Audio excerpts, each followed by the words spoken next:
In our last episode, I promised you a little insight into why do we promote our entire business to franchising when about half of my clients have never owned a franchise business. They're small business owners, independent, they have their own brands, and they're not franchisees. But yet we market to franchisees. That's what we do. Well, it's called a niche. And you've probably heard this before, but most people feel threatened by really niching down. And that's because it feels like you're limiting the number of people that you're talking to when you niche down. And so what we do is we kind of resist it. So a lot of times when you hear you need to have a niche, people will say, okay, I do have a niche. My niche is women who want to be healthy. That's not a niche. My niche is women over 40 who want to get healthy. That's not a niche.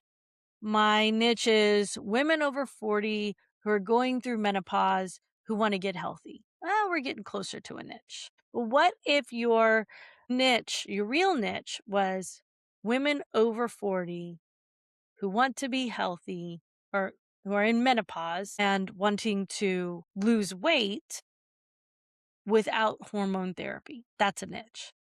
It's very narrow. And when people think about it that way, they're like, but then I won't be talking to enough people to bring in enough customers to make the money that I want to make. And that's the misassumption about niches, because the real benefit to having a niche is it makes your messaging so clear.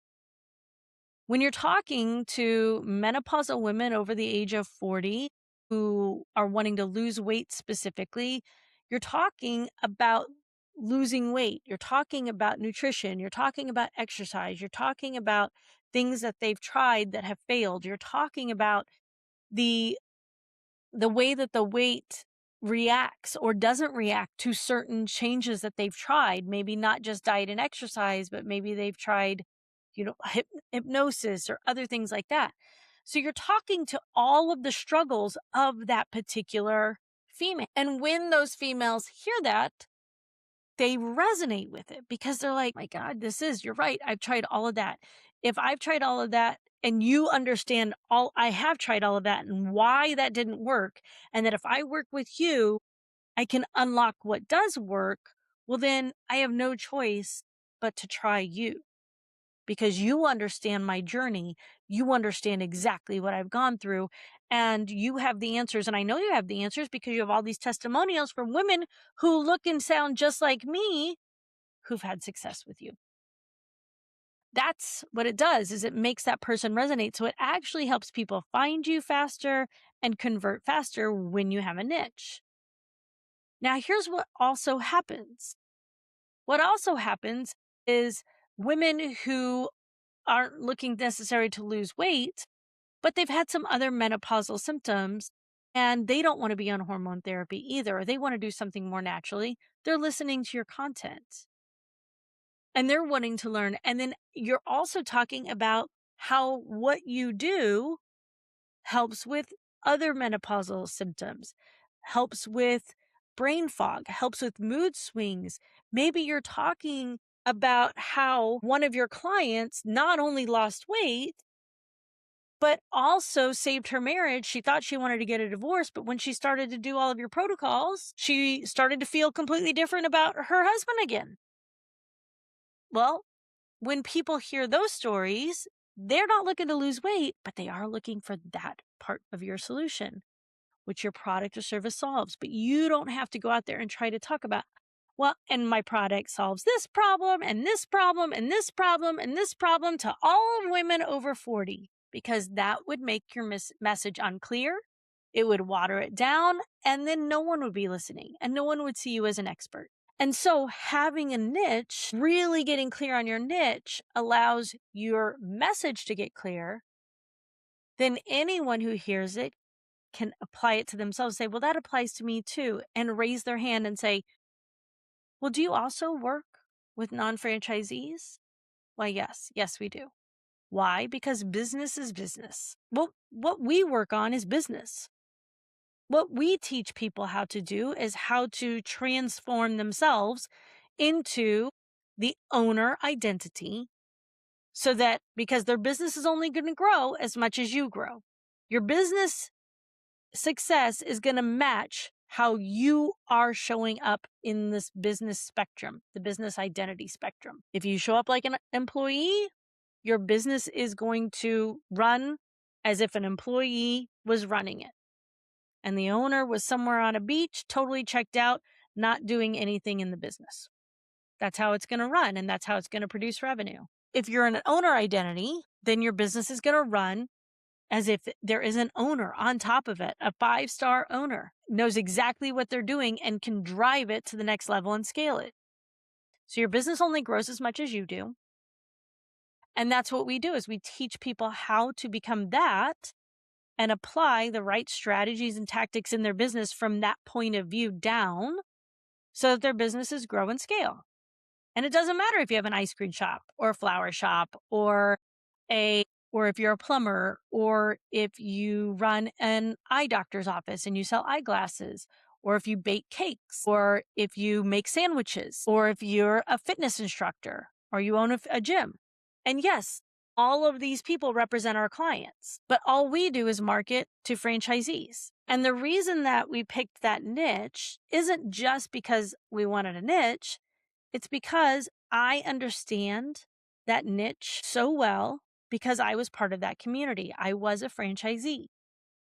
And franchisees do have an added layer of legal and regulatory issues that they have to deal with that an independent business owner doesn't.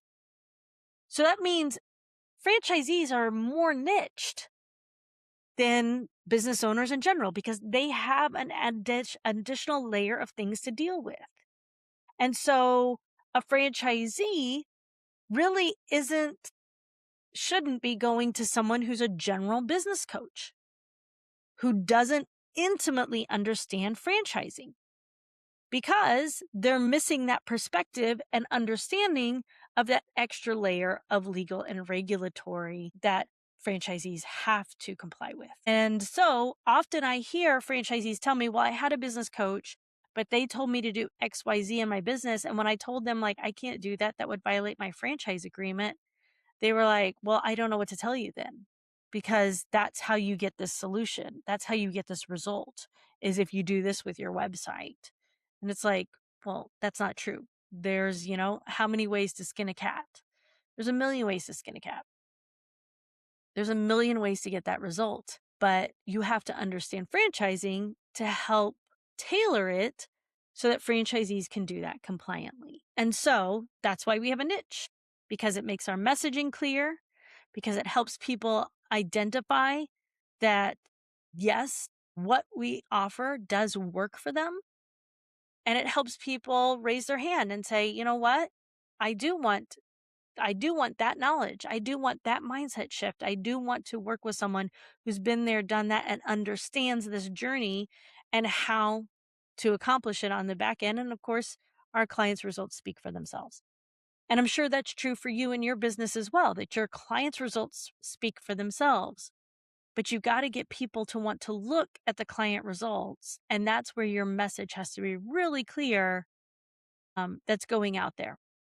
So that's the power of a niche. And that's also how deep you go to get to a niche. And so if you don't know how to get to a niche and you don't know, you're wondering, well, I think I have a niche, but is it really refined enough? Then I'd love to invite you to our next in-person event. It's a VIP day. It's very intimate. So we're only going to allow about 10 people in. But during it, we are identifying each business owner's biggest bottleneck. And it may not end up being what you think it is, but we're going to identify it. We're going to break through that bottleneck, and we are going to give you the blueprint to come out of our VIP day and fix that bottleneck, have that shift, and redirect your efforts so that you start seeing results. So it's the breakthrough bottleneck day, VIP day with us. And we're going to put a link for you right here in the show notes if you'd like to have a conversation about whether that's the right place for you, and we can help you in one day overcome what may have been keeping you stuck for several years. I hope to see you there. Thanks for tuning in to the Ask April Porter podcast. If you found value in today's episode, subscribe, leave a review, and share it with your fellow franchisees and small business owners. To access the resources I mentioned during this episode, check out our show notes.